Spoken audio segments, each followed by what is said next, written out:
Pernahkah Anda melihat wujud menyeramkan dari sosok boneka Chucky? Bagi para penggemar film horor, sosok boneka-boneka mungil sang pembunuh berantai ini bukanlah hal asing. Di dalam cerita, boneka Chucky berubah menjadi sosok yang menyeramkan ketika arwah seorang pembunuh, Charles Lee Ray, tiba-tiba masuk ke dalam boneka.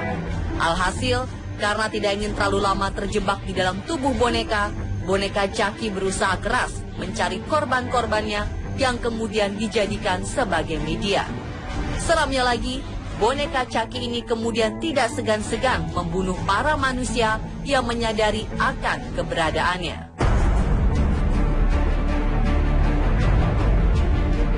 Kesan horor dalam film Chucky juga dapat kita rasakan juga di dalam pulau ini.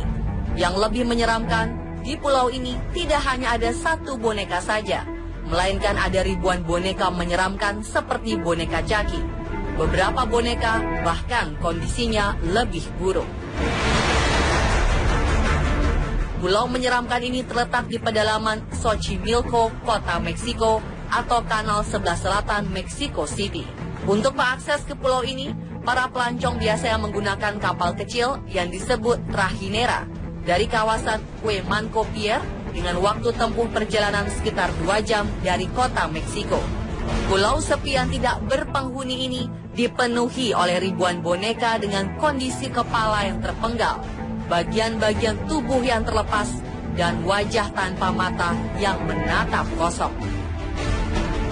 Orang-orang Meksiko menyebut pulau ini dengan sebutan La Isla de la Monecas, yang artinya Island of the Dolls, atau bahasa Indonesianya adalah Pulau Boneka.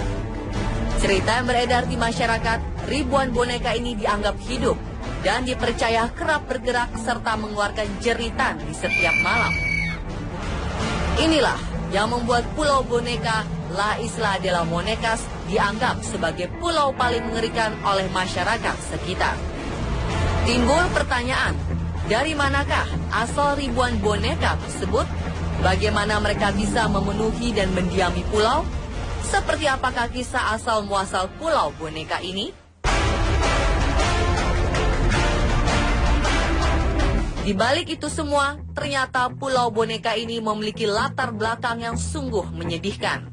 Kisahnya berawal dari seorang pria yang bernama Don Julian Santana.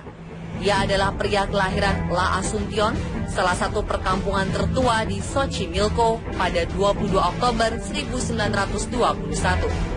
Sebelumnya, Don Julian adalah seorang petani, bercocok tanam dengan menanam sayur-sayuran dan buah-buahan. Hingga pada suatu hari, ia kemudian menjadi seorang pecandu minuman keras, sehingga orang-orang di desanya tidak menyukainya dan mengusirnya pergi. Pada 1950, Don Julian memutuskan untuk pergi dari La Asuncion dan meninggalkan istri dan anak-anaknya.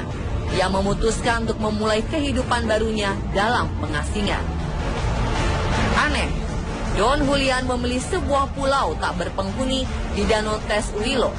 Konon, pulau ini dikenal sebagai Pulau Hantu. Hanya sedikit saja ada orang yang berani memasuki pulau ini. Lantas, apa latar belakang pulau ini dikatakan sebagai pulau berhantu dan pulau paling menyeramkan di Meksiko?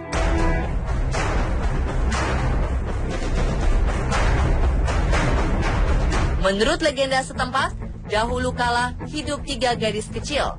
Mereka asyik bermain-main di pulau. Kemudian satu dari mereka tenggelam dan akhirnya meninggal.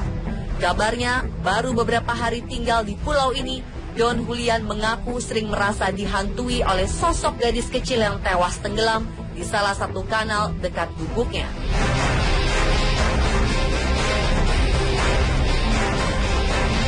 Sosok arwah yang tidak tenang dari gadis kecil yang meninggal tenggelam ini dikabarkan sering bernyanyi, tertawa, dan memanggil-manggil nama Don Julian dari dalam air.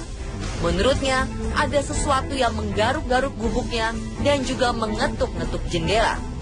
Terkadang, Don Julian dapat melihat sosok gadis kecil berada di atas pohon atau di atas air dan melayang di sekitar pulau pada malam hari. Sejak itu, Don Julian merasa hidupnya tak tenang. Ia merasa ada sesuatu yang mengikutinya. Hingga pada suatu hari, Don Julian melihat sebuah boneka mengapung di atas air. Dia lalu mengambil boneka itu dan menggantungnya di sekitar lokasi tempat gadis kecil tersebut meninggal. Ia sengaja melakukan ini dengan harapan bahwa arwah sosok gadis kecil ini bisa tenang dan tidak lagi mengganggunya karena memainkan boneka yang diletakkan oleh Don Julian. Apakah hal ini berhasil? Ternyata tidak, karena sosok tersebut masih saja mengganggu Don Julian. Tampak jelas baginya bahwa satu boneka saja tidaklah cukup. Don Julian menjadi semakin terobsesi untuk menenangkan arwah penasaran dari sang gadis kecil. Ia masih bisa merasakan kehadirannya. Karena merasa terus dihantui, ia akhirnya menjadi stres dan sedikit menggila. Ia terus-menerus mencari dan mengumpulkan boneka agar lebih banyak dan lebih banyak lagi. Tujuannya adalah agar ia tidak diganggu lagi.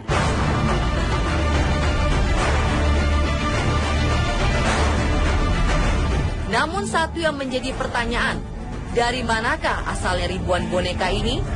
Apakah di dekat pulau ini terdapat pabrik boneka? Ataukah ribuan boneka-boneka ini ia dapatkan kembali dari aliran sungai?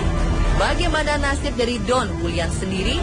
Pastikan Anda menyaksikan kelanjutan dari misteri series Pulau Boneka La Isla de las Monecas besok malam hanya di On The Spot.